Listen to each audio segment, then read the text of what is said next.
নীলগিরির পাহাড়ের চূড়ায় যখন কুয়াশার চাদর নামে তখন মনে হয় পৃথিবীটা বুঝি অন্য কোনো জগতের অংশ। সেই পাহাড়ের পাদদেশে ছোট্ট একটা গ্রাম, মায়ানগর। গ্রামের নাম মায়ানগর হলেও মানুষের জীবন সেখানে খুব সাধারণ। চাষবাস আর বনের কাঠ কেটেই চলে তাদের দিন। সেই গ্রামেই থাকত নীল, শান্ত, চাপা স্বভাবের ছেলে নীল। ছোটবেলায় বাবা মাকে হারিয়ে সে বড় হয়েছে তার দাদুর কাছে। দাদু সবসময় তাকে বলতেন, নীল, পাহাড়ের ঝর্ণার ওপারে যে ঘন বন আছে সেখানে কখনো যাবি না, ওই জায়গাটা আমাদের নয়। নীল বুঝত দাদু পরীদের রাজ্যের কথা বলছেন। ছোটবেলা থেকেই সে শুনে আসছে ওই বনের গভীরে এক জাদুকরী সরোবর আছে, যেখানে রূপালী ডানাওয়ালা পরীরা আকাশ থেকে নেমে আসে। কিন্তু গ্রামের কেউ কোনোদিন তাদের দেখেনি। মানুষ মনে করে এগুলো কেবলই রূপকথা। কিন্তু নীলের মনের কোণে সবসময় এক অদ্ভুত কৌতূহল ছিল। সেদিন ছিল পূর্ণিমা। নীলগিরির আকাশ যেন রূপালী আলয় ধুয়ে যাচ্ছিল।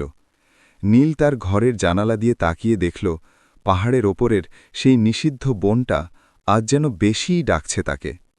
অদ্ভুত এক নীল আলো বিচ্ছুরিত হচ্ছে সেই বন থেকে। দাদু তখন গভীর ঘুমে। নীল আর নিজেকে ধরে রাখতে পারল না। পায়ে হালকা চটি আর হাতে একটা ছোট্ট টর্চ নিয়ে সে বেরিয়ে পড়ল। পাহাড়ের পথটা অনেক দুর্গম। ঝোপঝাড় আর বড় বড় পাথর পেরিয়ে নীল যখন ঝর্ণার কাছে পৌঁছাল তখন সে ক্লান্ত। কিন্তু ঝর্ণা পার হতেই তার চোখের সামনে যা ভেসে উঠল তাতে তার নিঃশ্বাস বন্ধ হওয়ার জোগাড়। বনের গাছগুলো দিনের মতো সবুজ নয়, বরং রূপালী রঙের। ফুলগুলো রাতেও জলজল করছে জোনাকির মতো। বাতাসের গন্ধে এমন এক মাদকতা ছিল যা নীল আগে কখনো অনুভব করেনি। সে হাঁটতে হাঁটতে এক বিশাল স্বচ্ছ সরোবরের পাড়ে এসে দাঁড়াল। সরোবরের পানি এত স্বচ্ছ যে চাঁদের আলোয় তার তলদেশ পর্যন্ত দেখা যাচ্ছে। ঠিক তখনই সে শুনতে পেল এক সুরের মূর্ছনা। কোনো বাদ্যযন্ত্র নয়, মনে হচ্ছে কেউ যেন গুনগুন করে গান গাইছে। নীল ঝোপের আড়ালে লুকিয়ে উঁকি দিল। সরোবরের ঠিক মাঝখানে একটি বড় পাথরের ওপর বসে আছে এক অপূর্ব সুন্দরী মেয়ে। তার চুলগুলো তার কোমর ছাড়িয়ে নিচে নেমে গেছে। রঙের দিক দিয়ে সেগুলো একদম রূপালী। গায়ের রং যেন শ্বেত পাথরের মতো ধবধবে। কিন্তু সবচেয়ে আশ্চর্যজনক ছিল তার পিঠের দুই পাশে থাকা ডানা দুটো। সেগুলো দেখতে অনেকটা ফড়িংয়ের ডানার মতো স্বচ্ছ, কিন্তু তাতে হীরা ও মুক্তার মতো উজ্জ্বল আভা। মেয়েটি তার ডানাগুলো সামান্য নাড়ছে আর সরোবরের পানিতে পা ডুবিয়ে খেলছে। নীল বিস্ময়ে পাথর হয়ে গেল। সে জানত পরীরা সুন্দরী হয়, কিন্তু চোখের সামনে এমন অতিপ্রাকৃত সৌন্দর্য সে কল্পনাও করেনি। মেয়েটির নাম ছিল এলা। সে পররাজ্যের রাজকুমারী। প্রতি পূর্ণিমায় সে এখানে আসে পৃথিবীর মানুষের জগৎটাকে একটু কাছ থেকে দেখতে। কিন্তু এলা জানত না আজ তাকে কেউ দেখে ফেলবে। হঠাৎ করেই নীলের পা থেকে একটা ছোট পাথর গড়িয়ে পানিতে পড়ল। শব্দটা খুব সামান্য হলেও পরীদের কান সাধারণ মানুষের চেয়ে অনেক বেশি তীক্ষ্ণ। এলা মুহূর্তেই গান থামিয়ে দিল।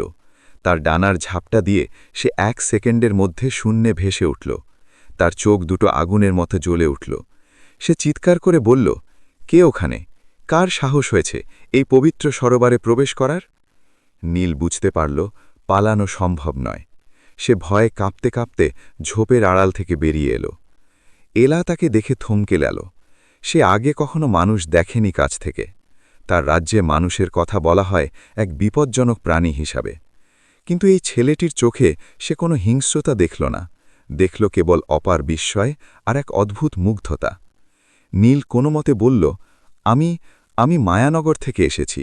আমি কোনো ক্ষতি করতে আসিনি, শুধু আপনার গান শুনে থাকতে পারলাম না। এলা কিছুক্ষণ নীলের চোখের দিকে তাকিয়ে রইল। পরীরা মানুষের মন পড়তে পারে।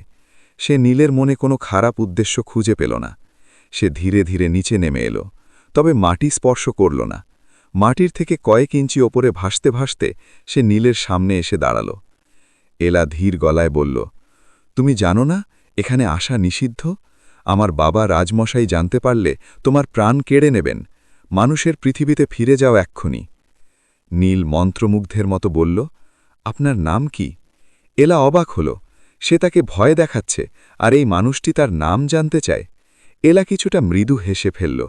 সেই হাসিতে যেন ঝর্নার পানিও নেচে উঠল। সে বলল, আমার নাম এলা। এবার যাও, সকাল হওয়ার আগেই তোমাকে এখান থেকে চলে যেতে হবে। নীল ফিরতে চাইল না, কিন্তু এলার চোখের কঠোরতা দেখে সে আর কথা বাড়াল না। সে উল্টো পথে হাঁটতে শুরু করল, কিন্তু বারবার পিছে ফিরে তাকাচ্ছিল। এলাও তাকিয়েছিল নীলের চলে যাওয়ার দিকে। তার মনে হল, মানুষের পৃথিবীটা যতটা ভয়ঙ্কর বলা হয়, হয়তো ততটা নয়। পরদিন সকালে গ্রামে ফেরার পর নীল আর আগের মতো রইল না। তার সমস্ত ভাবনায় শুধু সেই রূপালী ডানাওয়ালা পরী এলা। সে বুঝতে পারছিল সে এক নিষিদ্ধ ভালোবাসার জালে জড়িয়ে পড়ছে। যে জগৎ আলাদা, যে প্রাণ আলাদা, তাদের মিলন কি কোনোদিন সম্ভব? এদিকে পরিরাজ্য ফিরে গিয়ে এলাও ছটফট করতে লাগল। তার বারবার মনে পড়ছিল নীলের সেই মায়াবী চোখের কথা। সে বুঝতে নীলগিরি পাহাড়ের সেই রাতের পর নীলের দিনগুলো আর আগের মতো কাটছিল না। প্রতিদিনের সাধারণ কাজগুলো তার কাছে এখন পাহাড় সম বোঝা মনে হয়। দাদুর সাথে খেতে বসে সে আনমনে ভাতের থালার দিকে তাকিয়ে থাকে। দাদু বেশ কয়েকবার ডেকেও তার সাড়া পান না। দাদু দীর্ঘশ্বাস ফেলে বলেন, নীল, তোর চোখ মুখ বলছে তুই পাহাড়ের ওই নিষিদ্ধ বনের মায়ায় পড়েছিস। মনে রাখিস বাবা, মানুষের সাথে পরীদের সখ্যতা কখনো সুখের হয় না। তাদের জগৎ আর আমাদের জগৎ দুই আলাদা মেরু। নীল দাদুর কথা শুনেও না শোনার ভান করে। তার কানে তখন বাজছে এলার সেই ঋণঋণে গলার আওয়াজ। সে ঠিক করল আজ রাতে আবার যাবে। তবে এবার সে খালি হাতে যাবে না। সে শুনেছে পরীরা পৃথিবীর সুগন্ধি ফুল আর মিষ্টি খুব পছন্দ করে। নীল তাদের বাগানের সবচেয়ে সুন্দর সাদা রঙের বেলি ফুল দিয়ে একটা মালা গাঁথল। সেই সাথে দাদুর ভাড়ার ঘর থেকে কিছুটা খাঁটি মধু চুরি করে একটা ছোট মাটির পাত্রে নিল। রাত যখন গভীর হল, চাঁদ যখন নীলগিরির চূড়ায় ঠিক মাঝখানে এসে দাঁড়াল, নীল আবার যাত্রা শুরু করল। এবারের পথটা তার চেনা। ঝর্নার শব্দ অনুসরণ করে সে দ্রুত পৌঁছে গেল সেই জাদুকরী সরোবরের পাড়ে। কিন্তু আজ চারপাশ একদম নিস্তব্ধ। এলা কোথাও নেই। নীল অনেকটা সময় অপেক্ষা করল। সরোবরের স্বচ্ছ পানি চাঁদের আলোয় চিকচিক করছে, কিন্তু সেই রূপালী ডানার ছটপটানি কোথাও দেখা যাচ্ছে না। নীল হতাশ হয়ে সরোবরের পাড়ে বসে পড়ল। সে বিড়বিড় করে বলতে লাগল, এলা, তুমি কি আসবে না? আমি তোমার জন্য বনের সেরা উপহার নিয়ে এসেছি। হঠাৎ বাতাসের ঝাঁপটায় বনের গাছগুলো দুলতে শুরু করল। আকাশের বুক চিরে একটা উজ্জ্বল আলোর রেখা নিচের দিকে নেমে আসতে লাগল। নীল দেখল এলা আকাশ থেকে নামছে, কিন্তু আজ সে একা নয়। তার হাতে একটি জাদুকরী দণ্ড, যা থেকে মৃদু নীল আলো বিচ্ছুরিত হচ্ছে। এলা মাটিতে পা রাখা মাত্রই চারপাশের ফুলগুলো যেন খুশিতে নেচে উঠল। এলা নীলের সামনে এসে থমকে দাঁড়াল। তার চোখে মুখে এক আশ্চর্য রাগ আর আশঙ্কার ছাপ। সে বলল, তুমি আবার এসেছ নীল। আমি কি তোমাকে বারণ করিনি? তুমি জানো না আমার রাজ্যের প্রহরীরা এই বনের চারপাশ নজরে রাখে? নীল মাথা নিচু করে মালাটা আর মধুর পাত্রটা এলার দিকে এগিয়ে ধরল। সে মৃদুস্বরে বলল, আমি জানি এলা, কিন্তু আমি তোমাকে না দেখে থাকতে পারছিলাম না। এই নাও, তোমার জন্য আমাদের জগতের সেরা উপহার। এলা কিছুক্ষণ অপলক দৃষ্টিতে নীলের হাতের মালার দিকে তাকিয়ে রইল। পরিরাজ্যে অনেক হীরা জহরত আছে, কিন্তু এমন সতেজ আর সুগন্ধি ফুলের মালা সেখানে নেই। সে ধীরে ধীরে হাত বাড়িয়ে মালাটা নিল। মালার ছোঁয়ায় তার ডানাগুলো উজ্জ্বল হয়ে উঠল। সে মধুর পাত্রটা খুলে একটু মুখে দিয়েই অবাক হয়ে গেল। মানুষের পৃথিবীর জিনিসের স্বাদ যে এত মিষ্টি হতে পারে তা সে আগে জানত না। এলার রাগ জল হয়ে গেল। সে সরোবরের পাড়ে ঘাসের ওপর বসল এবং নীলকেও বসার ইশারা করল। তারা দুজন পাশাপাশি বসল, একজন মাটির মানুষ, অন্যজন আকাশের পরী। এলা বলতে শুরু করল তার রাজ্যের গল্প। তাদের জগৎটা কাঁচের মতো স্বচ্ছ আর হিরে দিয়ে তৈরি। সেখানে দুঃখ নেই, রোগ নেই, কিন্তু মানুষের জগতের মতো এমন হৃদয়ের টানও নেই। এলা বলল, আমাদের রাজ্যে সবাই নিয়ম দিয়ে চলে নীল, কিন্তু তোমার মধ্যে আমি একটা স্বাধীন সত্তা দেখতে পাচ্ছি। তোমরা মানুষরা খুব অদ্ভুত। অল্পদিন বাঁচো, তবুও তোমাদের মনে কত আশা, কত ভালোবাসা। নীল হাসল। সে বলল, আমাদের জীবন ছোট বলেই হয়তো আমরা প্রতিটি মুহূর্তকে এত গুরুত্ব দিই। এলা, তুমি কি কোনোদিন আমাদের গ্রামে আসবে? আমি তোমাকে আমাদের জগতের সূর্যোদয় দেখাবো, ধানের ক্ষেতে বাতাসের দোলা দেখাবো। এলার চোখে এক বিষণ্ণতা নেমে এলো। সে বলল, আমি যদি বেশিক্ষণ পৃথিবীর মাটি স্পর্শ করে থাকি তবে আমার ডানাগুলো তার শক্তি হারিয়ে ফেলবে, আর যদি কোনো মানুষ পরীর প্রেমে পড়ে তবে তার ভাগ্যে নেমে আসে কঠিন অভিশাপ। রাজমশাই আমাদের সম্পর্কের কথা জানতে পারলে তোমাকে পাথর বানিয়ে দেবেন। নীল এলার হাত ধরল, এক অদ্ভুত শীতল কিন্তু নরম স্পর্শ। সে বলল, আমি পাথরের মূর্তি হয়ে থাকতে রাজি আছি, যদি সেই মূর্তি তোমার বাগানে থাকে। নীল এবং এলার এই কথোপকথন যখন চলছিল, ঠিক তখনই বনের আড়াল থেকে একজোড়া রক্তবর্ণ চোখ তাদের লক্ষ্য করছিল। সে হল কালপুরুষ, পরিরাজ্যের সেনাপতি। সে বহুদিন ধরে এলাকে নিজের রানী হিসাবে পেতে চায়। সে আজ এলার পিছু নিয়ে এখানে এসেছে এবং মানুষের সাথে রাজকুমারীর এই মাখামাখি দেখে তার ক্রোধের সীমা রইল না। কালপুরুষ মনে মনে প্রতিজ্ঞা করল সে এই মানুষটিকে ধ্বংস করবে। সে তার জাদুদণ্ড ঘুরিয়ে এক অন্ধকার কুয়াশা তৈরি করল এবং অদৃশ্য হয়ে রাজপ্রাসাদের দিকে রওনা হল। সে জানে এই খবর রাজমশাইকে দিতে পারলে নীলের মৃত্যু নিশ্চিত। ভোর হওয়ার ইঙ্গিত পেতেই এলা ব্যস্ত হয়ে পড়ল। সে বলল, নীল, তোমাকে এখনই যেতে হবে। কালপুরুষ হয়তো সন্দেহ করেছে। আজ রাতে আমি খুব ভয় পাচ্ছি। নীল এলার কপালে আলতো করে হাত রেখে বলল, ভয় পেও না, আমি আবার আসব। এলা আকাশে উড়ে যাওয়ার সময় একটা রূপালী পালক নিচের দিকে ফেলে দিল। নীল সেই পালকটা কুঁড়িয়ে নিল।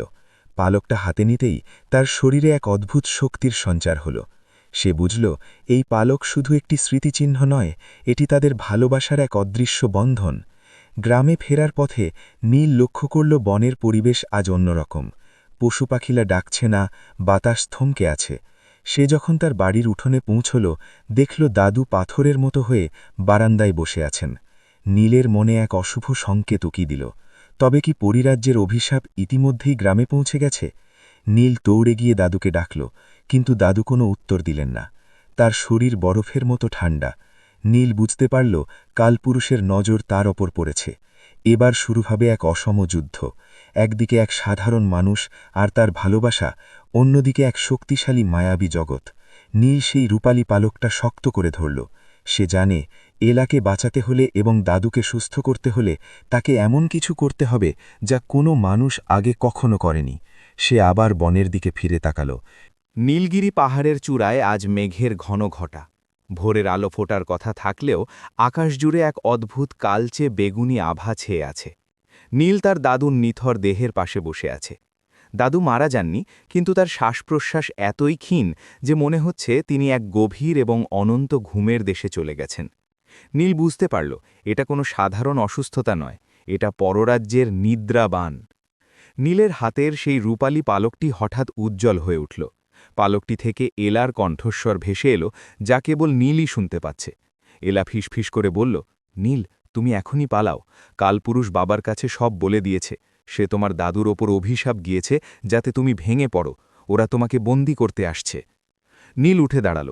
তার চোখে এখন আর ভয় নেই, আছে এক দৃঢ় প্রতিজ্ঞা। সে পালকটিকে সম্বোধন করে বলল, এলা, আমি পালাবো না। দাদুকে এই অবস্থায় রেখে আমি কোথাও যাব না। যদি তোমার বাবা আমাকে শাস্তি দিতে চান তবে তিনি সামনে এসে দিন। ঠিক সেই মুহূর্তে নীলের ঘরের চাল ভেদ করে একটা তীব্র আলোর ঝলকানি নেমে এলো। ঘরের মাঝখানে এসে দাঁড়ালো 4 জন দীর্ঘকায় প্রহরী। তাদের পরনে রূপালী বর্ম, হাতে তলোয়ার, যা থেকে বিদ্যুৎ ঠিকরে বেরোচ্ছে। তাদের নেতৃত্বে রয়েছে কালপুরুষ। তার বিশাল কালো ডানাগুলো ঘরের দেয়ালে বাড়ি খাচ্ছে। কালপুরুষ অট্টহাসি দিয়ে বলল, তুচ্ছ মানব, তুই রাজকুমারীর পবিত্রতায় হাত দেওয়ার সাহস করেছিস? তোর দাদুর এই দশা তো কেবল শুরু। তোকে এমন এক অন্ধকার কারা প্রকোষ্ঠে রাখা হবে যেখানে সূর্যের আলো কোনো দিন পৌঁছাবে না। নীল ভয় না পেয়ে দাদুর লাঠিটা হাতে নিল।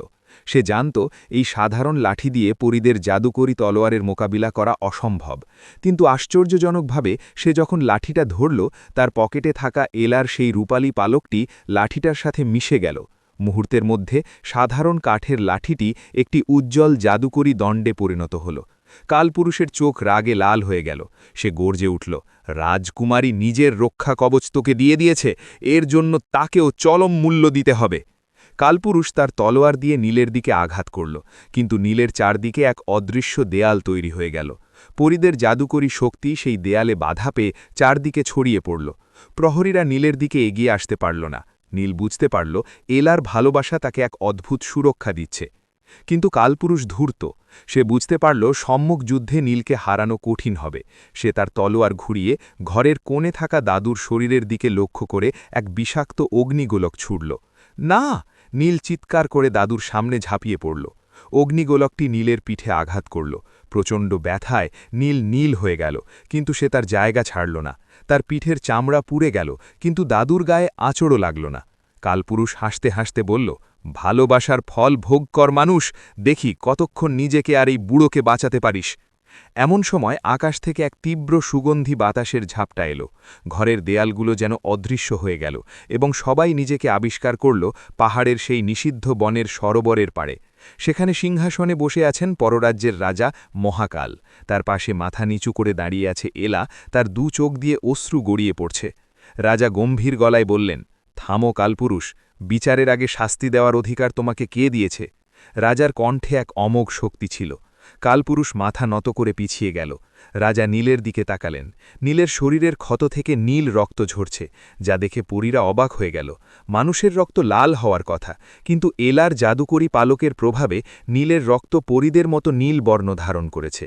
রাজা বললেন, মানুষ বালক, তুমি আমাদের আইন লঙ্ঘন করেছ, কিন্তু তোমার সাহস আর আত্মত্যাগ দেখে আমি বিস্মিত। তুমি এক পরীর জন্য নিজের প্রাণ দিতেও কুণ্ঠাবোধ করনি। তবে আইন সবার জন্য সমান। তুমি যদি প্রমাণ করতে পারো যে তোমার ভালোবাসা কোনো স্বার্থপরতা নয়, তবেই তুমি মুক্তি পাবে। নীল কোনো মতে উঠে দাঁড়িয়ে বলল, মহারাজ, আমি কোনো পরীক্ষা দিতে ভয় পাই না, শুধু আমার দাদুকে সুস্থ করে দিন, তিনি নির্দোষ।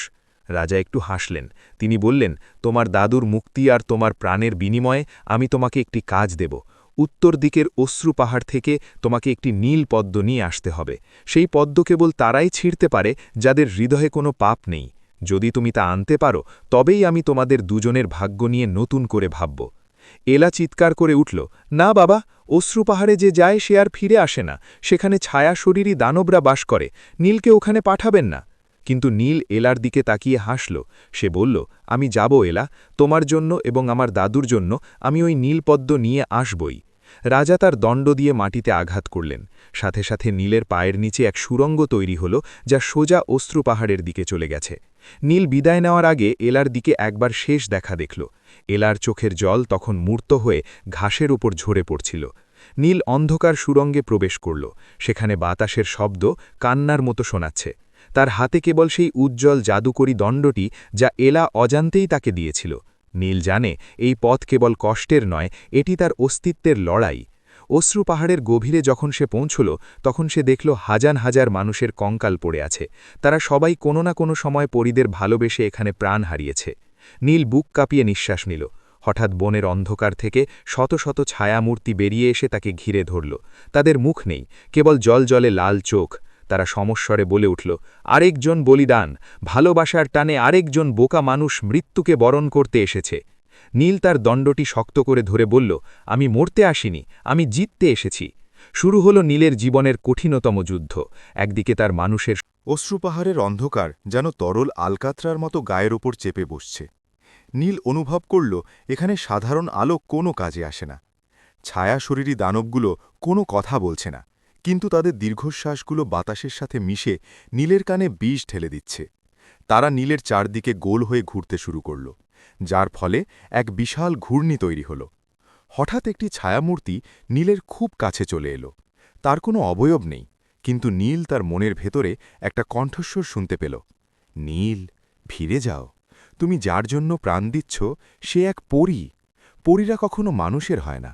সে একদিন তোমাকে ভুলে যাবে, কিন্তু তোমার এই মৃত্যু হবে চিরস্থায়ী। নীল তার হাতের জাদুকরী দণ্ডটি উঁচিয়ে ধরল। দণ্ডটি থেকে বের হওয়া নীল আলো দানবদের কিছুটা দূরে সরিয়ে রাখল। নীল চিৎকার করে বলল, সে আমাকে ভুলে যাবে কিনা সেটা বড় কথা নয়, আমি তাকে ভালোবাসি, এটাই আমার শক্তি। তোমরা আমাকে ভয় দেখিয়ে লাভ নেই। দানবগুলো এবার আক্রমণ শুরু করল। তারা অন্ধকার থেকে তীরের মতো ধারালো ছায়া ছুটতে লাগল।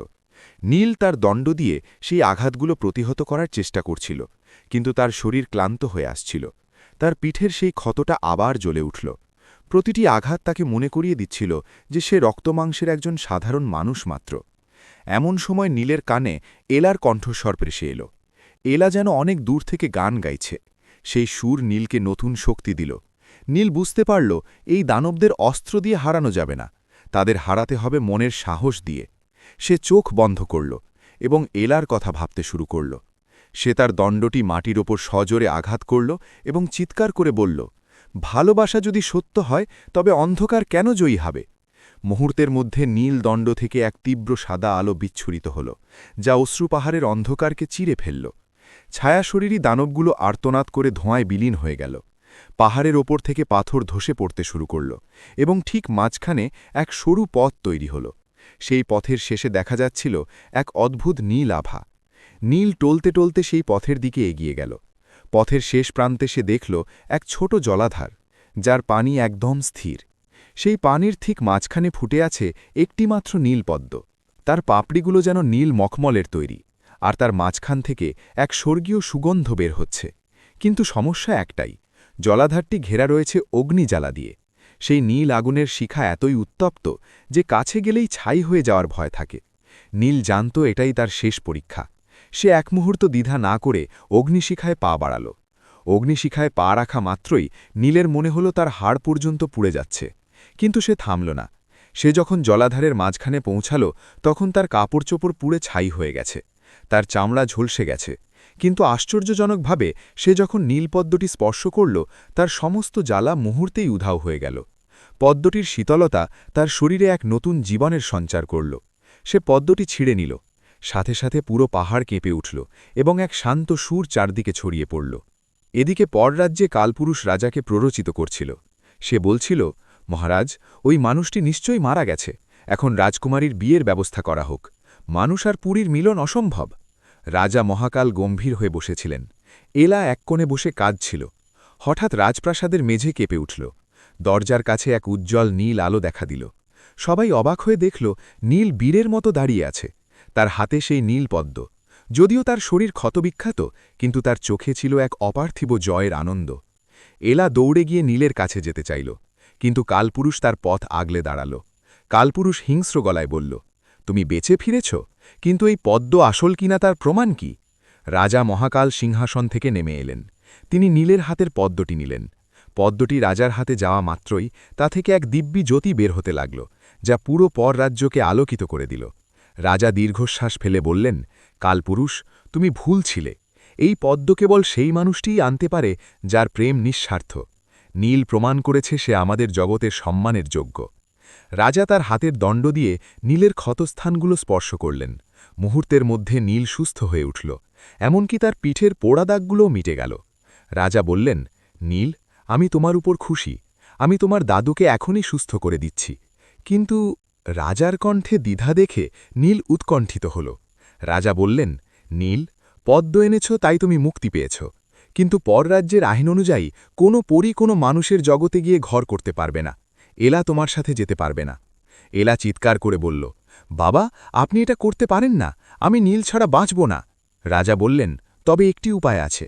যদি নীল মানুষ থেকে পরী হয়ে যায় অথবা এলা পরী থেকে মানুষ হয়ে যায়, কিন্তু উভয় ক্ষেত্রেই তাদের নিজেদের জগৎকে চিরতরে ত্যাগ করতে হবে। নীল, তুমি কি তোমার গ্রাম, তোমার দাদু আর তোমার মানুষের পরিচয় ত্যাগ করে এখানে থাকতে পারবে?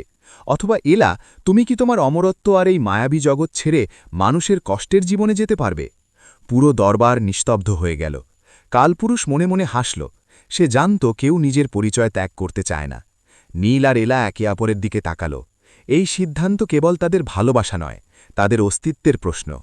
নীল ধীর গলায় বলল, আমি আমার দাদুকে ভালোবাসি, আমার গ্রামকে ভালোবাসি, কিন্তু এলা বিনা আমার পৃথিবী অন্ধকার। এলা নীলের হাত ধরে বলল, আমি রাজপ্রাসাদ চাই না, আমি ডানা চাই না, আমি শুধু নীলের পাশে থাকতে চাই। রাজা বললেন, ভেবে দেখো, আজ থেকে 3 দিন পর পূর্ণিমা। সেই রাতে তোমাদের চূড়ান্ত সিদ্ধান্ত নিতে হবে। তার আগে নীলকে মানুষের জগতেই ফিরে যেতে হবে। কালপুরুষের মনে তখন এক নতুন ষড়যন্ত্র দানা বাঁধছে। সে কিছুতেই এই বিয়ে।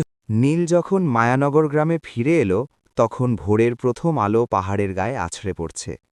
সে তার ঘরের দামায় দাদুকে বসে থাকতে দেখল। দাদু আগের মতোই সুস্থ, যেন দীর্ঘ একটা স্বপ্ন দেখে জেগে উঠেছেন।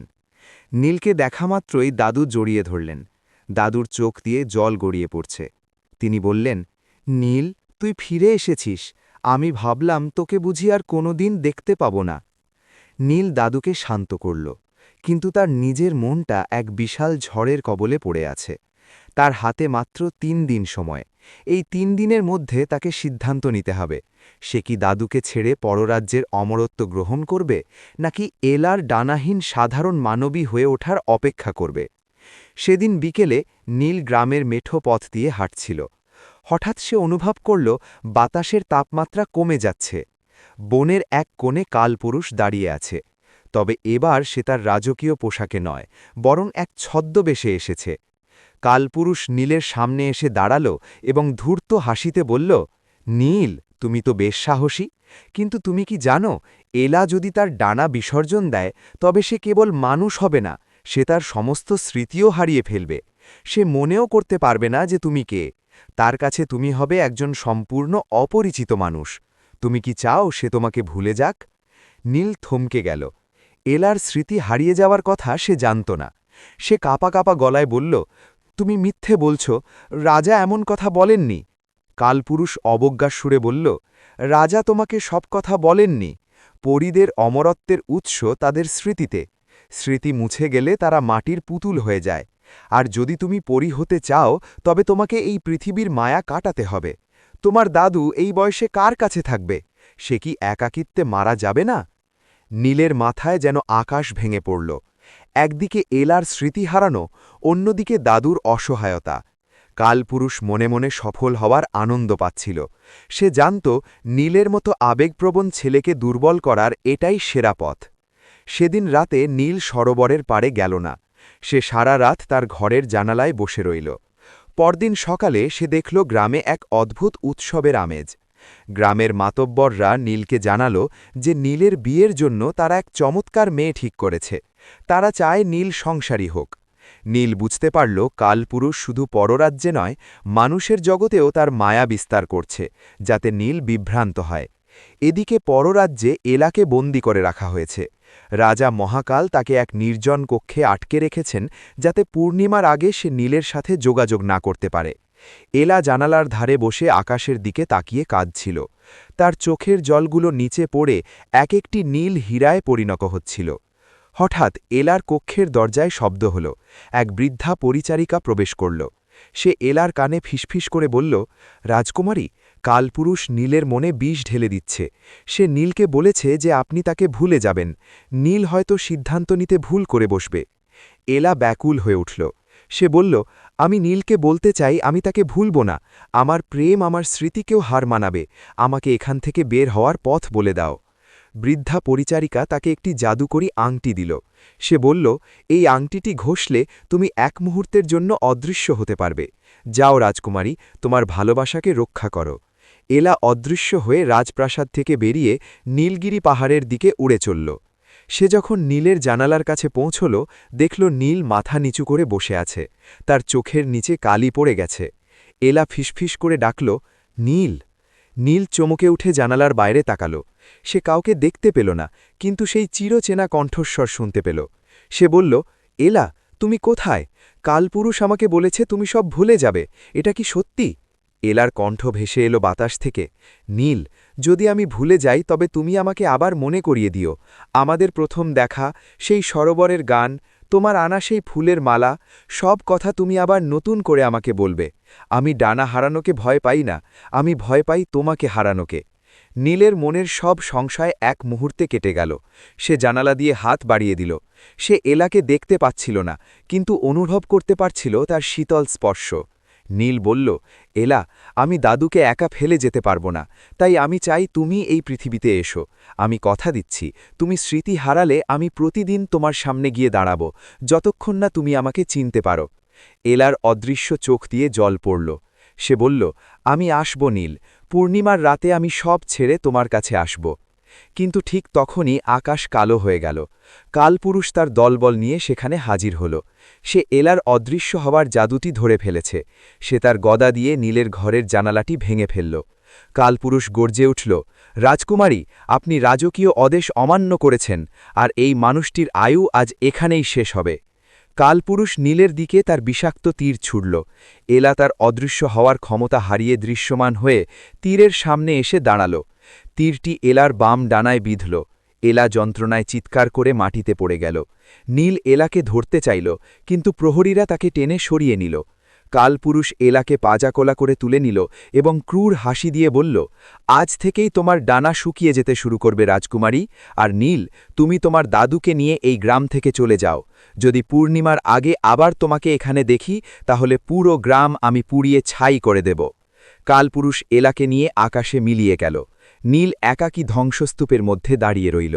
তার চারপাশের বাতাস যেন এলার যন্ত্রণার আর্তনাদে ভারী হয়ে আছে। নীল বুঝল আর মাত্র ২৪ ঘণ্টা বাকি। কালপুরুষ কোনো মতেই পূর্ণিমার রাত পর্যন্ত অপেক্ষা করবে না। সে আজ রাতেই হয়তো কোনো চরম সিদ্ধান্ত নিয়ে নেবে। নীল তার দাদুর লাঠিটি আবার হাতে তুলল, যে লাঠিতে এলার রূপারি পালকটি এখনও উজ্জ্বল হয়ে আছে। সে একা, তার হাতে কোনো সেনাবাহিনী নেই, কোনো জাদু নেই, আছে শুধু এক বুক ভালোবাসা। নীল স্থির করল সে এবার পররাজ্যে আক্রমণ করবে, মানুষ হিসেবে নয়, এক প্রেমিকের অধিকার নিয়ে। কালপুরুষ এলাকে নিয়ে যাওয়ার পর নীলগিরি পাহাড়ে এক শ্মশান নীরবতা নেমে এল। নীল তার ভাঙা জানালার পাশে দাঁড়িয়ে আকাশের দিকে তাকিয়েছিল। তার হাতের সেই জাদুকরী দণ্ডটি, যেটি দাদুর লাঠি থেকে রূপান্তরিত হয়েছিল, এখন টিমটিমে আলো দিচ্ছে। মনে হচ্ছে এলার আঘাতের সাথে সাথে এই দণ্ডটির শক্তিও কমে যাচ্ছে। নীল জানত কালপুরুষের মতো শক্তিশালী দানবের বিরুদ্ধে এটা লড়াই করা অসম্ভব, কিন্তু সে এটাও জানত যে সত্য ভালোবাসা কখনো একা থাকে না। সে দাদুর কাছে গিয়ে বসল। দাদু তখনও স্তব্ধ হয়েছিলেন। নীল দাদুর হাত ধরে বলল, দাদু, আমাকে যেতেই হবে। আমি যদি না যাই তবে শুধু এলা নয়, এই পুরো মায়ানগর গ্রাম কালপুরুষের বিষাক্ত নিঃশ্বাসে ছাই হয়ে যাবে। দাদু নীলের চোখে এক অন্যরকম জ্যোতি দেখতে পেলেন। তিনি দীর্ঘশ্বাস ফেলে বললেন, নীল, আমাদের পূর্বপুরুষদের একটা পুরনো তলোয়ার আছে মাটির নিচে চাপা দেওয়া। বলা হয় একসময় পুরীরাই সেটা মানুষকে উপহার দিয়েছিল এক মহান বিপদে। যা, ওটা খুঁজে বের কর। নীল উঠানের কোণে এক পুরনো বটগাছের নিচে মাটি খুঁড়ে বের করল একটি মুড়িচা ধরা তলোয়ার। কিন্তু যেই মুহূর্তে নীল তার হাতের রূপালী পালকটি সেই তলোয়ারের গায়ে ছোঁয়াল, অমনি মুড়িচা ধুয়ে মুছে গিয়ে সেটি হীরা আর বিদ্যুতের মতো ঝিলিক দিয়ে উঠল। তলোয়ারটির হাতলে লেখা ছিল, প্রেমিকের তরবারি। নীল আর দেরি করল না। সে বনের সেই নিষিদ্ধ সরোবরের দিকে রওনা দিল। পথে তার সাথে দেখা হল বনের কিছু পশু পাখির। বনের হরিণ আর পাখিরা এলার খুব ভক্ত ছিল। তারা নীলের চারপাশে ভিড় করে দাঁড়াল। একটি বড় সোনালি ঈগল নীলের কাঁধে এসে বসল। নীল বুঝতে পারল প্রকৃতিও আজ তার পাশে। এদিকে পররাজ্যে এক চরম বিশৃঙ্খলা তৈরি হয়েছে। কালপুরুষ রাজাকে বন্দী করেছে। রাজামশাই মহাকাল বুঝতে পারেননি যে তার নিজের সেনাপতি এত বড় বিশ্বাসঘাতক হতে পারে। কালপুরুষ সিংহাসনে বসে চিৎকার করে বলছিল, রাজা বৃদ্ধ হয়ে গেছেন। তিনি এক তুচ্ছ মানুষের প্রেমে মজে যাওয়া রাজকুমারীকে ক্ষমা করতে চেয়েছিলেন, কিন্তু আমি তা দেব না। আজ পূর্ণিমার আগের রাত। আজই আমি এলাকে জোর করে বিয়ে করব এবং তার ডানা কেটে তাকে আজীবনের জন্য আমার দাসী বানিয়ে রাখব। এলা এক অন্ধকার প্রকোষ্ঠে বন্দী ছিল। তার বাম ডানাটি কালপুরুষের বিষাক্ত তীরে নীল হয়ে গেছে। অসহ্য যন্ত্রণায় সে ছটফট করছিল। হঠাৎ সে তার মনের গভীরে নীলের উপস্থিতি অনুভব করল। সে বুঝতে পারল নীল আসছে। সে বিড়বিড় করে বলল, নীল, এসো না, ওরা তোমাকে মেরে ফেলবে। নীল তখন পররাজ্যের প্রবেশদ্বারে। সেখানে শত শত মায়াবী প্রহরী পাহারা দিচ্ছিল। নীল তার তলোয়ার উঁচিয়ে ধরল। প্রহরীরা তাকে আক্রমণ করতে এলে তলোয়ার থেকে এক বিশাল আলোর ঢেউ বেরিয়ে এলো। সেই আলোয় প্রহরীরা অন্ধের মতো এদিক ওদিক ছুটতে লাগল। নীল ঝড়ের গতিতে প্রাসাদের ভেতরে ঢুকে পড়ল। সেখানে তার পথ আগলে দাঁড়াল কালপুরুষের 4 জন প্রধান ঘাতক। তারা আগুনের গোলক ছুটছিল। নীল তার তলোয়ার দিয়ে সেই আগুনকে বাতাসে মিশিয়ে দিল। বনের সেই সোনালি ঈগলটি ওপর থেকে প্রহরীদের চোখে ঠোকর দিচ্ছিল। নীল বুঝতে পারল এটা কেবল তার যুদ্ধ নয়, এটা সুন্দরের বিরুদ্ধে অসুন্দরের যুদ্ধ। প্রাসাদের মূল কক্ষে পৌঁছে নীল দেখল সিংহাসনে কালপুরুষ বসে আছে। কালপুরুষ হাসল। এক তুচ্ছ মানুষ আমার প্রাসাদে ঢুকে পড়েছে। বাহ, তোর সাহস তো কম নয়। কালপুরুষ তার বিশাল কালো ডানা ঝাপটিয়ে সন্ধ্যা উঠে এলো। সে তার গদা দিয়ে নীলকে আঘাত করল। নীল একপাশে সরে গিয়ে তলোয়ার দিয়ে পাল্টা আঘাত করল। কালপুরুষের বর্ম চিরে রক্ত ঝরতে শুরু করল। কিন্তু কালপুরুষ জাদুকর। সে মুহূর্তের মধ্যে নিজেকে অনেকগুলো প্রতিচ্ছবিতে ভাগ করে ফেলল। নীলের চারপাশে এখন 10 জন কালপুরুষ। নীল বুঝতে পারছিল না আসল শত্রু কোনটি। ঠিক তখনই তার পকেটে থাকা নীলপদ্মটি, যা সে অশ্রু পাহাড় থেকে এনেছিল, কাঁপতে শুরু করল। পদ্মটি থেকে এক সূক্ষ্ম সুগন্ধ বের হল, যা কেবল আসল কালপুরুষের দিকেই যাচ্ছিল। নীল সেই গন্ধ অনুসরণ করে ঝাঁপিয়ে পড়ল এবং তার তলোয়ার কালপুরুষের বুকের বর্মে বিদ্ধ করল। এক বিকট চিৎকারে চারদিকের প্রতিচ্ছবিগুলো মিলিয়ে গেল। কালপুরুষ নিচে পড়ে গেল, কিন্তু সে মারা যায়নি। সে ক্রূর হেসে বলল, তুই আমাকে মারতে পারবি না নীল। আমি এই রাজ্যের অন্ধকার শক্তির সাথে যুক্ত, কিন্তু দেখ তোর প্রিয়তমা এলার কি দশা করেছি। কালপুরুষ তার আঙুল দিয়ে দেওয়ালে একটি দৃশ্য দেখাল। সেখানে দেখা যাচ্ছে এলা যন্ত্রণায় নীল হয়ে যাচ্ছে, তার ডানাগুলো ধীরে ধীরে ঝরে পড়ছে। কালপুরুষ বলল, আমি মরে গেলে এই বিষের কোনো ওষুধ থাকবে না, এলাও মারা যাবে। এখন বল, তুই কি চাস, আমার মৃত্যু না এলার জীবন? নীল থমকে গেল। তার তলোয়ার কালপুরুষের গলায়। সে যদি চাপ দেয়, কালপুরুষ শেষ, কিন্তু এলার জীবন তখন অনিশ্চিত। নীল তার তলোয়ার নামিয়ে নিল। কালপুরুষ অট্টহাসি দিয়ে উঠল। মানুষরা এমনই দুর্বল, ভালোবাসাই তোদের দুর্বলতা। সে নীলের দিকে তার বিষাক্ত নখ বাড়িয়ে দিল।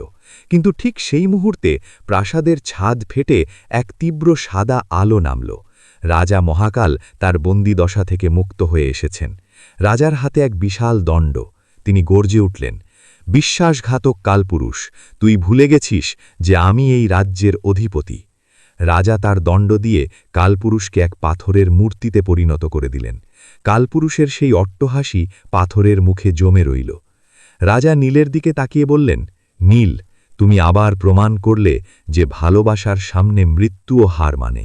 কিন্তু এলার অবস্থা খুব খারাপ। কালপুরুষের বিষ তার শরীরে ছড়িয়ে গেছে। তাকে বাঁচাতে হলে কেবল একটিই পথ আছে। নীল আকুল হয়ে বলল, কি পথ মহারাজ? আমি আমার প্রাণ দিতেও রাজি। রাজা বিষণ্ণ মুখে বললেন, তোমার প্রাণ নয়, এলাকে বাঁচাতে হলে সেই নীলপদ্মটি তাকে খাইয়ে দিতে হবে। কিন্তু মনে রেখো, ওই পদ্মটি খেলেই এলা তার পরিজীবনের সমস্ত স্মৃতি আর ক্ষমতা হারিয়ে ফেলবে। সে মুহূর্তের মধ্যে সাধারণ মানুষ হয়ে যাবে, তার ডানা খসে পড়বে। সে আর কোনোদিন এই পররাজ্যে ফিরে আসতে পারবে না, এমনকি তোমাকেও চিনতে পারবে না। নীল এলার প্রকোষ্ঠে দৌড়ে গেল। এলার চোখ অর্ধেক বন্ধ, সে মরণাপন্ন। নীল তার হাতের সেই নীল পদ্মটি এলার ঠোঁটের কাছে ধরল। নীল ভাবল, এলা যদি তাকে নাও চেনে, তবুও সে বেঁচে থাকবে। সে পৃথিবীতে নিঃশ্বাস নেবে, এটাই অনেক। নীল কাঁপা কাঁপা গলায় বলল, এলা, তুমি সুস্থ হয়ে ওঠো, আমি আবার নতুন করে তোমাকে জয় করব। নীল পদ্মের পাপড়িগুলো এলার মুখে দিল। সাথে সাথে এক উজ্জ্বল আলোয় পুরো কক্ষ ধরে গেল। এলার পিঠের সেই সুন্দর ডানা দুটো ধীরে ধীরে অদৃশ্য হয়ে গেল। তার গায়ের রূপালী আভা মিলিয়ে গিয়ে সাধারণ মানুষের গায়ের রঙের মতো হয়ে গেল। এলা চোখ খুলল, কিন্তু তার চোখে সেই আগের মায়াবী চাউনি নেই। সে নীলের দিকে তাকিয়ে ভয়ার্ত স্বরে বলল, আপনি কে? আমি এখানে কিভাবে এলাম? আমার খুব ভয় করছে। নীলের বুকটা ফেটে যাচ্ছিল, কিন্তু সে হাসল। সে এলার হাত ধরে বলল, ভয় পেও না, আমি তোমার বন্ধু। আমি তোমাকে তোমার বাড়ি নিয়ে যাব। রাজা মহাকাল দূর থেকে দাঁড়িয়ে সব দেখছিলেন। তার চোখ দিয়ে এক ফোঁটা জল পড়ল। তিনি বললেন, আজ থেকে এলা মানুষের জগতের মেয়ে। নীল, ওকে আগলে রেখো। পূর্ণিমার রাত তখন শেষের দিকে। নীল এলাকে পাজাকোলা করে তুলে নিয়ে পাহাড়ের ঢাল বেয়ে নিচের গ্রামের দিকে নামতে শুরু করল। আকাশের পরীরা বিদায় সঙ্গীত গাইছিল। এলা নীলের কাঁধে মাথা রেখে ঘুমিয়ে পড়ল। ভোরের আলো যখন মায়ানগর গ্রামের সবুজ মাঠগুলোকে ছুঁয়ে গেল, তখন নীল এলাকে নিয়ে তার ঘরের উঠানে এসে দাঁড়াল। গ্রামের মানুষ ততক্ষণে জেগে উঠেছে। নীলকে এক অচেনা অপরূপা তরুণীকে পাঁজাকোলা করে নিয়ে আসতে দেখে চারদিকে শোরগোল পড়ে গেল। দাদু লাঠি ঠকঠক করতে করতে বেরিয়ে এলেন। নীলের ক্লান্ত মুখ আর এলার বিধ্বস্ত অবস্থা দেখে তিনি সব বুঝতে পারলেন। নীল এলাকে দাদুর বিছানায় শুইয়ে দিল। এলা তখনও গভীর ঘুমে আচ্ছন্ন। তার পিঠের যেখানে ডানা ছিল সেখানে এখন দুটি ছোট জন্মদাগের মতো চিহ্ন রয়ে গেছে। দাদু নীলের মাথায় হাত রেখে বললেন, তুই ওকে নিয়ে আসতে পেরেছিস নীল, কিন্তু ওর জন্য এই পৃথিবীটা সহজ হবে না। ও তো কিছুই মনে করতে পারছে না, তাই না? নীল মাথা নিচু করে বলল, না দাদু, ও আমাকেও চিনতে পারছে না। ও এখন একদম সাধারণ একটা মেয়ে। দুপুরের দিকে এলার ঘুম ভাঙল। সে চোখ মেলেই ধরফর করে উঠে বসল। মাটির দেওয়াল, খড়ের চাল আর জানালার বাইরে আমগাছের ডাল দেখে সে ভীষণ ঘাবড়ে গেল। নীল ঘরে ঢুকতেই সে ভয়ে কোণে সেঁচিয়ে গেল। কাপা কাপা গলায় সে জিজ্ঞেস করল, আপনি কে? আমি এখানে কেন? আমার মা বাবা কোথায়? নীল খুব শান্ত স্বরে বলল, ভয় পেও না এলা, তোমার নাম এলা। তোমার কেউ নেই, আমি তোমাকে বন থেকে উদ্ধার করে এনেছি। তুমি খুব অসুস্থ ছিলে। এলা নিজের নামের দিকে কিছুক্ষণ তাকিয়ে রইল। নামটা তার কাছে খুব চেনা মনে হল, যেন কোনো সুদূর শৈশবের গান। সে তার হাতগুলো দেখল, পা দেখল, সবকিছু কেমন যেন ভারী আর অন্যরকম লাগছে।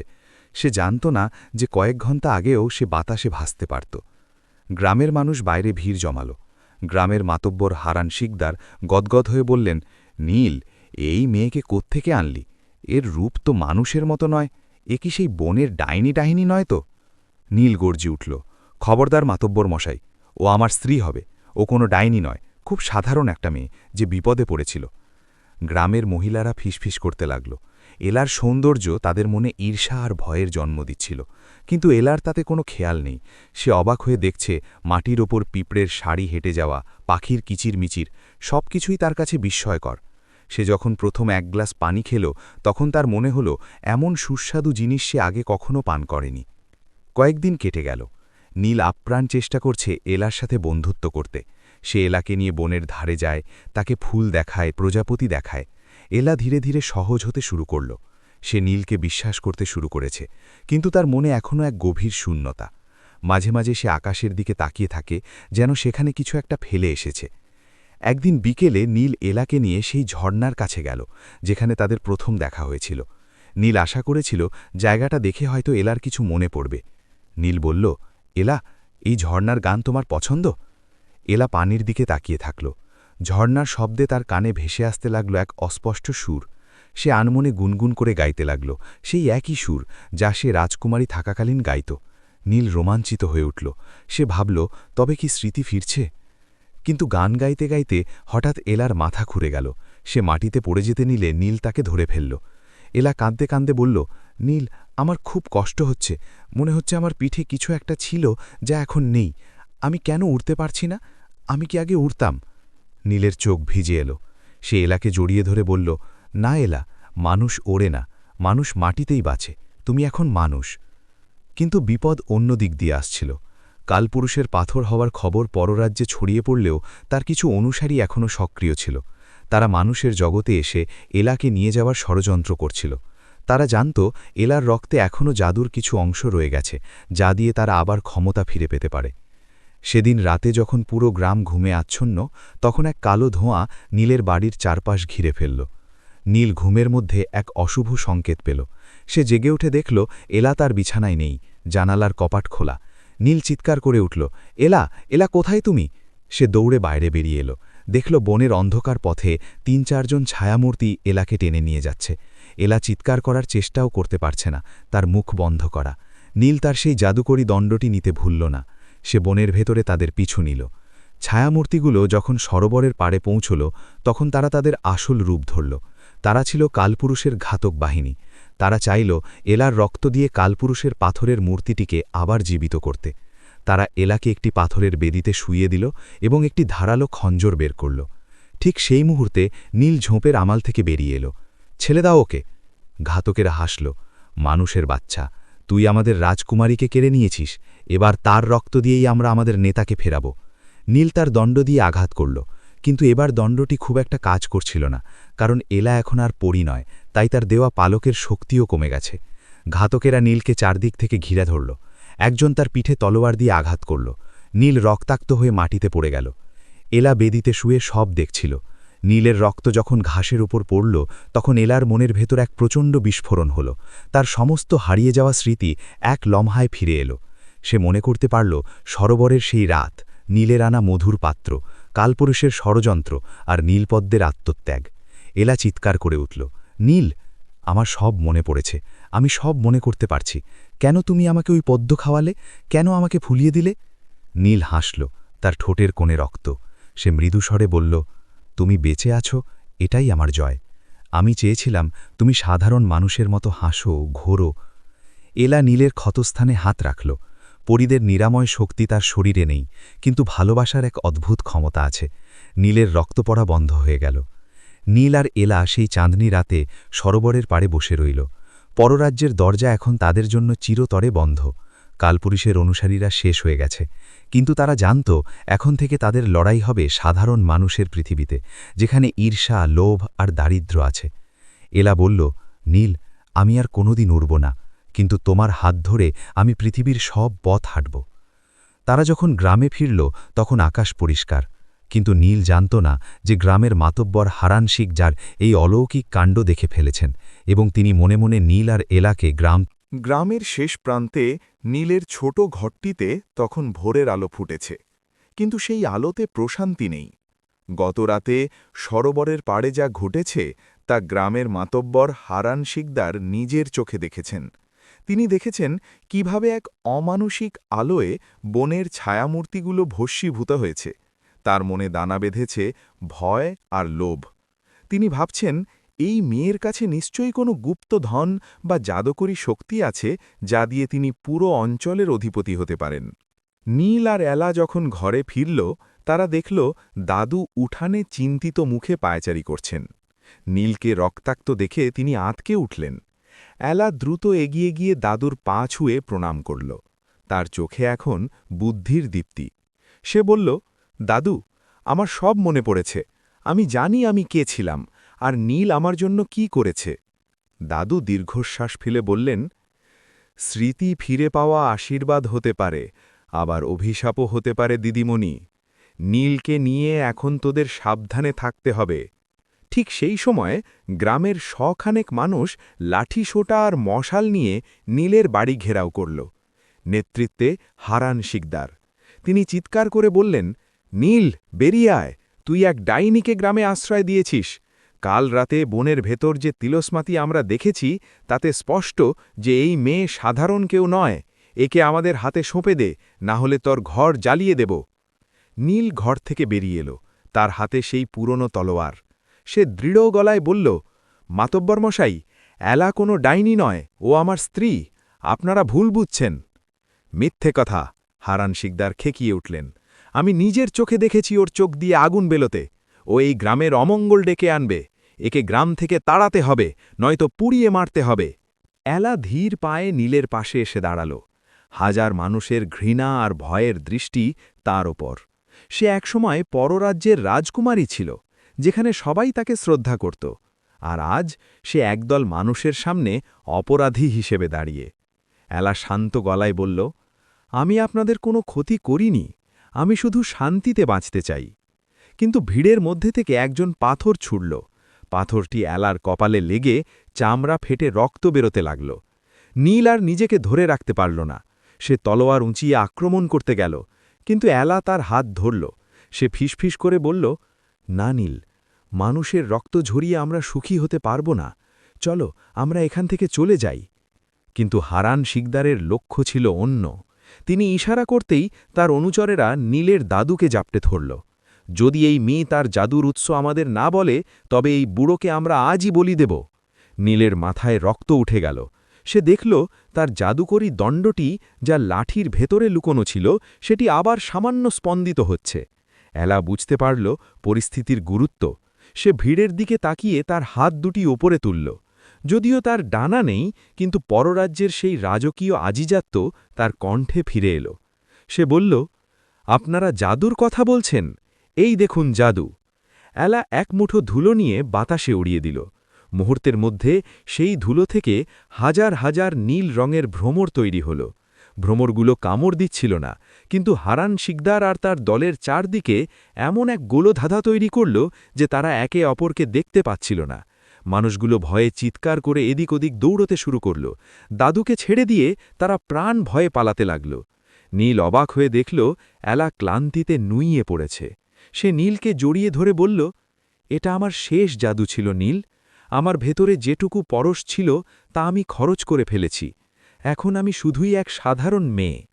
নীল বুঝতে পারল মায়ানগর গ্রামে তাদের আর থাকা সম্ভব নয়। তারা দ্রুত কিছু কাপড় আর দাদুর প্রয়োজনীয় জিনিসপত্র নিয়ে গ্রাম ছাড়ার সিদ্ধান্ত নিল। দাদু বললেন, নীল, পাহাড়ের ওপারে শান্তিপুরাম নামে একটা গ্রাম আছে। সেখানে আমার এক পুরনো বন্ধুর মঠ আছে, সেখানে তোরা আশ্রয় পাবি। তারা যখন পাহাড়ের ঢাল বেয়ে উঠতে শুরু করল তখন সূর্য ঠিক মাথার ওপর। কিন্তু তাদের পিছু ছাড়ল না এক কালো ছায়া। কালপুরুষ পাথরের মূর্তি হয়ে গেলেও তার অশুভ আত্মা পুরোপুরি বিলীন হয়নি। সে তার শেষ শক্তি দিয়ে এক বিশাল তুষার ঝড় তৈরি করল পাহাড়ের ওপর। তপ্ত দুপুরে আকাশ থেকে বরফ পড়তে শুরু করল। কনকনে ঠান্ডায় নীলের দাদু অসুস্থ হয়ে পড়লেন। এলা তার নিজের গায়ের চাদর খুলে দাদুকে জড়িয়ে দিল। নীল দেখল সামনে পথ দেখা যাচ্ছে না, বরফের চাদরে সব ঢাকা পড়ে গেছে। এমন সময় পাহাড়ের এক গুহা থেকে বেরিয়ে এলো এক বৃদ্ধ সন্ন্যাসী। তার পরনে গেরুয়া বসন, কিন্তু তার চোখ দুটো একদম স্বচ্ছ নীল।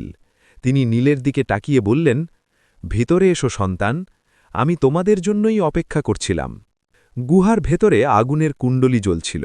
বৃদ্ধ সন্ন্যাসী এলার দিকে তাকিয়ে হাসলেন। তিনি বললেন, রাজকুমারী, আপনি অনেক বড় ত্যাগ করেছেন, কিন্তু মনে রাখবেন, নীল পদ্ম শুধু স্মৃতি কাড়ে না, সে হৃদয়ের খাঁটি প্রেমকেও পরীক্ষা করে। আপনার এই ত্যাগ বৃথা যাবে না। এলা অবাক হয়ে বলল, আপনি আমাদের কথা কিভাবে জানলেন? সন্ন্যাসী বললেন, আমি একসময় পররাজ্যের রাজকবি ছিলাম। মানুষের প্রেমে পড়ে আমিও ডানা হারিয়ে এই পৃথিবীতে নির্বাসিত হয়েছিলাম। আজ থেকে ৪০ বছর আগে আমি এই গুহায় আশ্রয় নিয়েছিলাম। নীল দেখল সন্ন্যাসীর পিঠেও এলার মতো দুটো দাগ। তিনি জানালেন যে কালপুরুষের আত্মা এখনও পাহাড়ের খাঁজে লুকিয়ে আছে এবং সে চায় এলার ভেতরে থাকা শেষ রাজকীয় রক্তবিন্দুটি শুষলে নিতে। যদি সে তা পায় তাহলে সে পাথর থেকে আবার জীবন্ত হয়ে উঠবে। সন্ন্যাসী বললেন, আজ রাতে কালপুরুষ তার সর্বোচ্চ শক্তি দিয়ে আক্রমণ করবে। তোমাদের রক্ষা করতে হলে আমাকে এক প্রাচীন মন্ত্র পাঠ করতে হবে, কিন্তু তার জন্য একজন মানুষের প্রাণের ঝুঁকি আছে।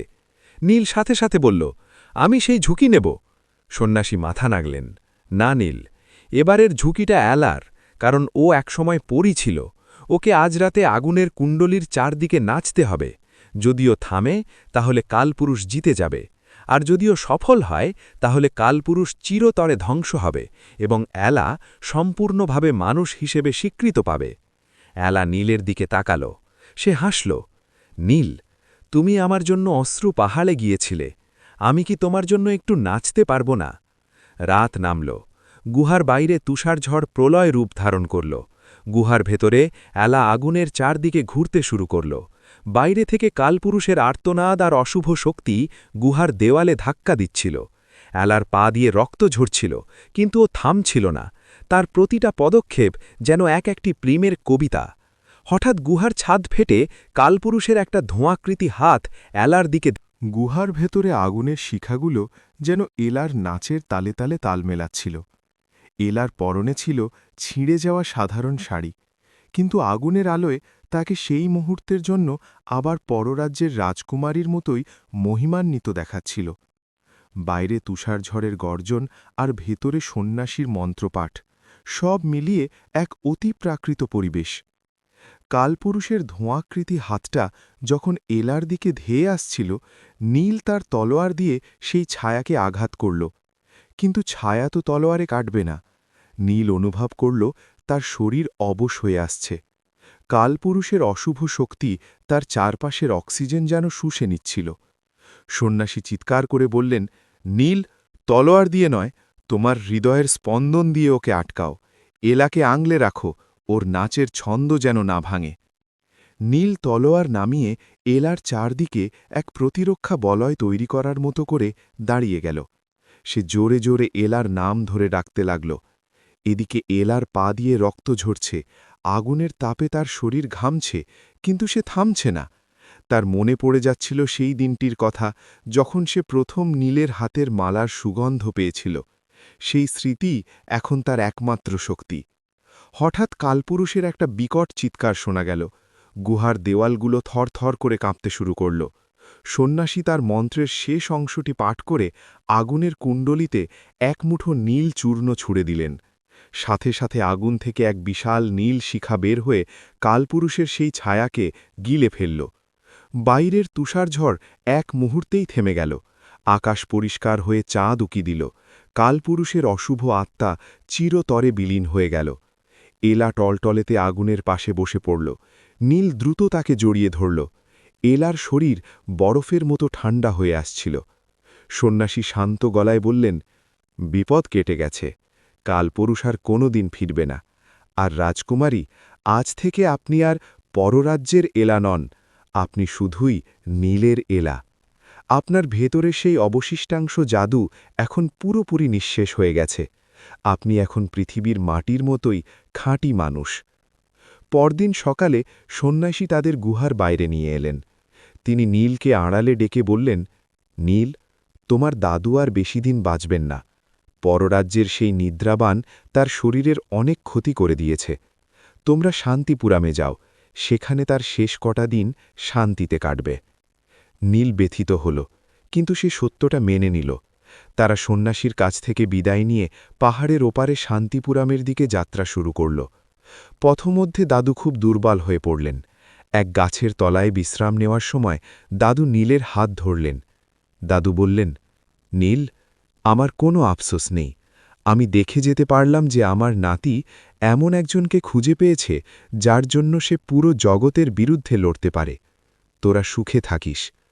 সেদিন রাতেই দাদু শান্তিপুরাম পৌঁছানোর আগেই শেষ নিঃশ্বাস ত্যাগ করলেন। নীলের মাথায় যেন আকাশ ভেঙে পড়ল। তার এই পৃথিবীতে দাদু ছাড়া আর কেউ ছিল না। এলা নীলের হাত শক্ত করে ধরে রইল। সে জানত না কিভাবে মানুষকে সান্ত্বনা দিতে হয়, কারণ পররাজ্যে মৃত্যু ছিল না। সে শুধু তার চোখের জল দিয়ে নীলের বুক ভিজিয়ে দিল। নীল একা হাতেই দাদুর অন্ত্যেষ্টিক্রিয়া সম্পন্ন করল। এরপর তারা শান্তিপুরাম গ্রামে ছোট একটি কুঁড়েঘর তৈরি করল। সেখানে কেউ তাদের চেনে না, কেউ তাদের বিচার করতে আসে না। নীল কাঠ কেটে আর বনের ফলমূল বিক্রি করে সংসার চালাতে লাগল। এলা ধীরে ধীরে একজন সাধারণ গ্রাম্য বধূর মতো কাজ শিখতে লাগল। সে মাটির চুলায় রান্না করা শিখল, পুকুর থেকে পানি আনা শিখল। তার সেই মায়াবী রূপ এখন সাধারণ মায়ায় ঢাকা পড়েছে। গ্রামের মানুষ তাকে মায়াবতী বলে ডাকতে শুরু করল। তার কণ্ঠের সেই সুর এখনও আছে, তবে এখন রাজকীয় গান নয়, বরং ধান কাটার গান বা ঘুমের পাড়ানি মাসি পিসি গায়। কিন্তু নীল একটা জিনিস লক্ষ্য করল, এলা মানুষ হওয়ার পর থেকে মাঝে মাঝে অসুস্থ হয়ে পড়ে। সে খুব দ্রুত ক্লান্ত হয়ে যায়। পৃথিবীর আবহাওয়া হয়তো তার পরি শরীর থেকে মানুষ হওয়া শরীরটা পুরোপুরি সইতে পারছে না। নীল চিন্তা করতে লাগল, তবে কি এলাকে বাঁচানোর জন্য সে ভুল সিদ্ধান্ত নিয়েছিল?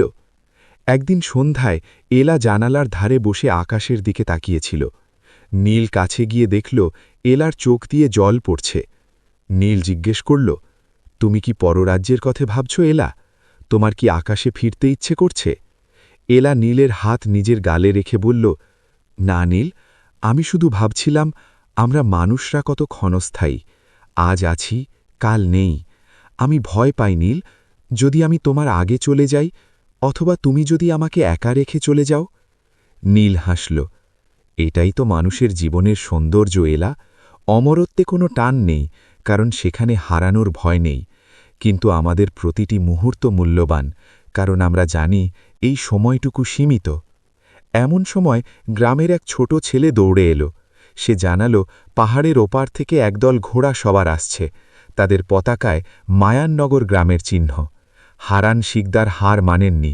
তিনি জেনে গেছেন নীল আর এলা কোথায় লুকিয়ে আছে।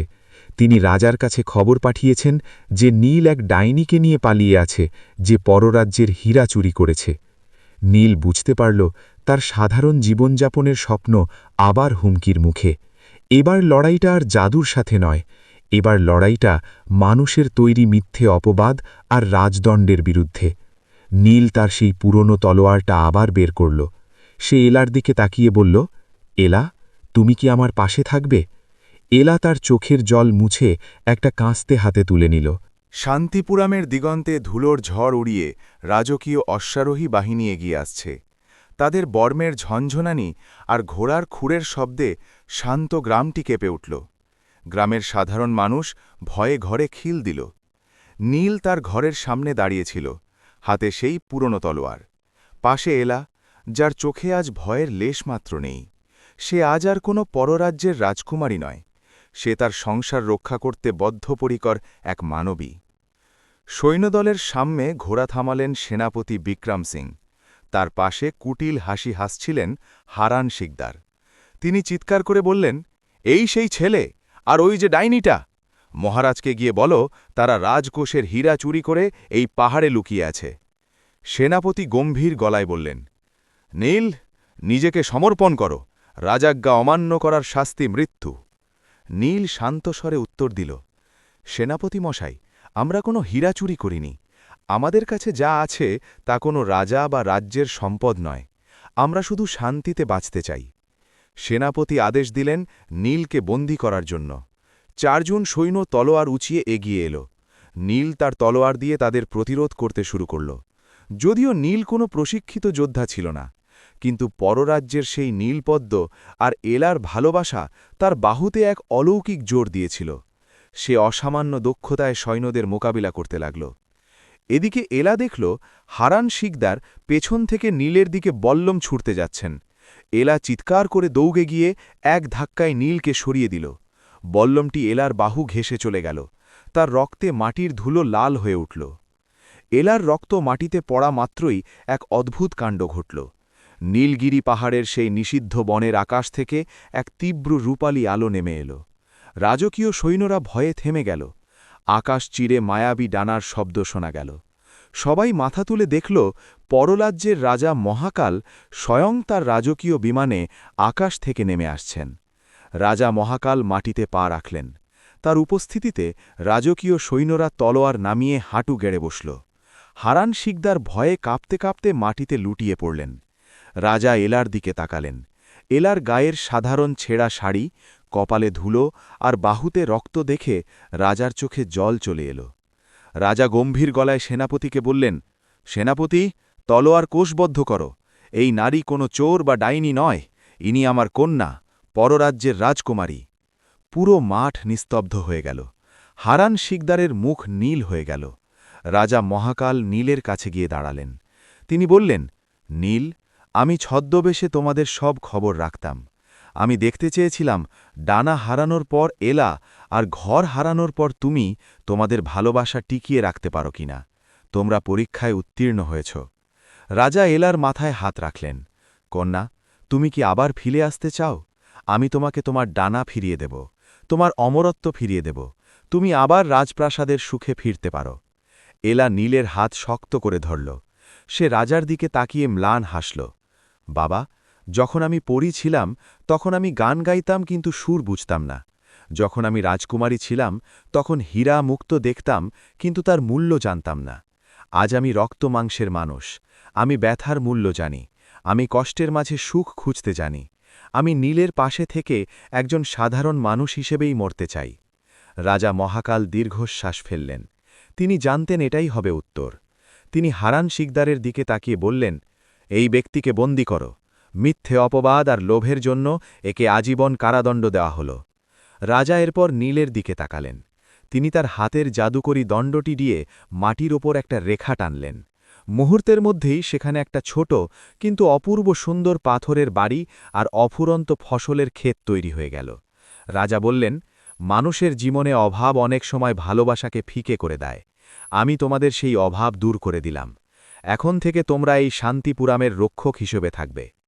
যাওয়ার আগে রাজা মহাকাল এলার কানে ফিসফিস করে বললেন, আমি তোমার স্মৃতি ফিরিয়ে দিয়েছিলাম, কারণ প্রেমিকের আত্মত্যাগ বিফলে যেতে পারে না। তোমরা সুখে থেকো। রাজা চলে গেলেন। আকাশ থেকে রূপালী পালক ঝরতে শুরু করল। রাজকীয় বাহিনী ফিরে গেল। শান্তিপুরাম আবার শান্ত হয়ে এল। কয়েক বছর পর পাহাড়ের সেই পাথরের বাড়ির সামনে একটা ছোট বাগান। সেখানে ফুটে আছে অদ্ভুত কিছু নীল ফুল। একটি ছোট্ট শিশু সেই বাগানে ছোটোছুটি করছে। তার নাম রাখা হয়েছে নীলিমা। তার ডানা নেই, কিন্তু যখন সে হাসে তখন মনে হয় আকাশের সবটুকু আলো তার মুখে এসে পড়েছে। নীল আর এলা বারান্দায় বসে সূর্যাস্ত দেখছে। এলার চুলে এখন রূপালী আভা নেই, সে এখন একজন গৃহবধূ। নীল তার হাত ধরে বলল, এলা, তুমি কি সুখী? এলা নীলের কাঁধে মাথা রেখে বলল, সুখ মানে তো বিশাল আকাশ নয় নীল, সুখ মানে এই যে তোমার পাশে বসে থাকা, আমাদের সন্তানের হাসি শোনা আর একসাথে বৃদ্ধ হওয়া। মানুষ হওয়ার চেয়ে বড় কোনো জাদু আর নেই। পাহাড়ের ওপারে চাঁদ উঠছে, নীলগিরির সেই সরোবর এখনও আছে, পরীরা এখনও সেখানে নামে, কিন্তু মানুষের জগতের এই ছোট্ট ঘরটিতে যে ভালোবাসা বাস করে তা পররাজ্যের অমরত্বের চেয়েও বেশি উজ্জ্বল। নীল আর এলার গল্পটা কোনো রাজকুমার আর রাজকুমারীর গল্প হয়ে থাকেনি, এটা হয়ে উঠেছে এক মানুষ আর এক প্রাক্তন পরীর গল্প, যারা শিখিয়েছে যে সত্যিকারের ভালোবাসা ডানা ছাড়াই উড়তে পারে এবং মৃত্যুকে জয় করে স্মৃতির পাতায় অমর হয়ে থাকে।